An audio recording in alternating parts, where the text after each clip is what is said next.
Hi everyone, welcome back to my channel. ఈరోజు నేను పాలకూర ఫ్రై చేద్దాం అనుకుంటున్నాను. ఇది కూడా తోటకూర ఫ్రైలానే ఉంటుంది, కానీ కొంచెం ఇన్నోవేటివ్గా నేను ఇందులో నువ్వులది యాడ్ చేశాను అనమాట. చాలా బాగుంటుంది, చాలా టేస్టీగా ఉంటుంది. ఇది you have to try this.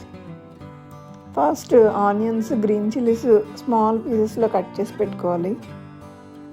ఇది మాకు వింటర్స్లో బాగా దొరుకుతుంది పాలకూర. మాకు పెద్ద పెద్ద బంచెస్లా దొరుకుతుంది అనమాట. అన్నీ ఇక్కడికి అంటే అవి కిలో లెక్కన అమ్ముతారనమాట ఇక్కడ. అదేంటంటే బ్లాంచ్ చేసి పెట్టుకున్నాను నేను. ఫస్ట్ ఏంటంటే కడాయి పెట్టి అందులో ఆయిల్ వేసి దాంట్లో సేమ్ ఇలానే తోటకూర ఫ్రైలో ఎలాగా తాలింపులు పెట్టుకుంటాం అలాగే కొంచెం మినపప్పు, శనగపప్పు, ఆవాలు, జీలకర్ర, ఎండుమిర్చి అవన్నీ వేసి వేగిన తర్వాత ఆనియన్స్, గ్రీన్ చిల్లీస్ యాడ్ చేసుకోవాలి. ఇది బాగా మగ్గించుకోవాలి. బాగుంటుంది ఇది పాలకూర ఫ్రై, చాలా టేస్టీగా ఉంటుంది. నువ్వులు కూడా యాడ్ చేస్తున్నాం కదా, హై ఇన్ రిచ్ కాల్షియం అలాగే ఐరన్ ఉంటుంది. పాలకూర గురించి మీకు ఆల్రెడీ తెలుసు కదా,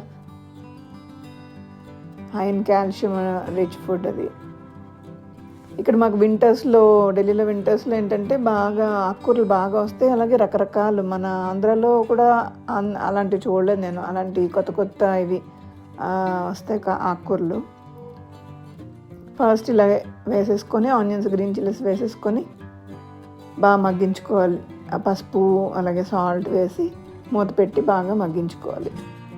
నేను ఏంటంటే అది హాట్ వాటర్లో వేసేసి ముందు పాలకూర తెచ్చిన తర్వాత బాగు చేసేసుకొని దాన్ని ఏంటంటే ముందు బ్లాంచ్ చేసేసాను, వాష్ చేసేసి అందులో వాటర్ అంతా పోయిన తర్వాత, స్ట్రెయిన్ అయిపోయిన తర్వాత హాట్ వాటర్ పెట్టి అందులో బ్లాంచ్ చేసేసాను అనమాట.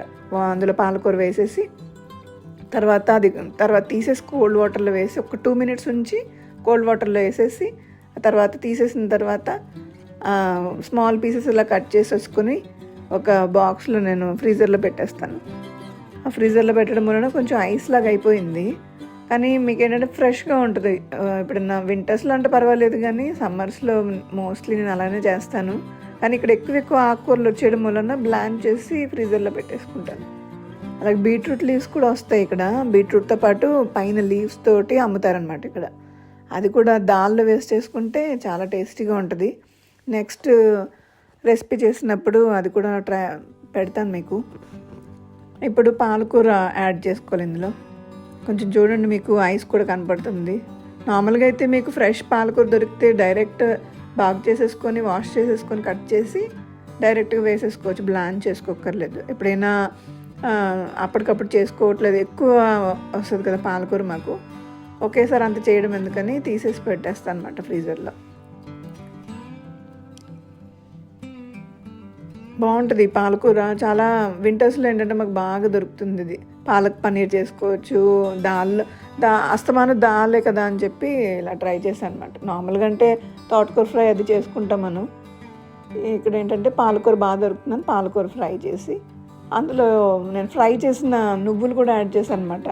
ఎలాగో ఇవి కాల్షియం కదా, అలాగే చూడడానికి కూడా బాగుంటుంది పాలకూరలో అని లైట్గా గోల్డెన్ బ్రౌన్ వచ్చేదాకా ఫ్రై చేసి అందులో వేసి ఫ్రై చేసుకున్నాను అనమాట. మీరు కూడా ట్రై చేయండి, చాలా బాగుంటుంది టేస్ట్. కానీ డిఫరెంట్ ఉంటుంది టేస్ట్. తోటకూరకి పాలకూరకి చాలా డిఫరెన్స్ ఉంటుంది మీకు. ఇది బాగా మీకు ఈ రెసిపీ టేస్ట్ చేసి చెప్పండి, కామెంట్ చేయండి. Please let me know. Thanks for watching. మళ్ళీ కొత్త రెసిపీతో మళ్ళీ కలుద్దాం. బాయ్.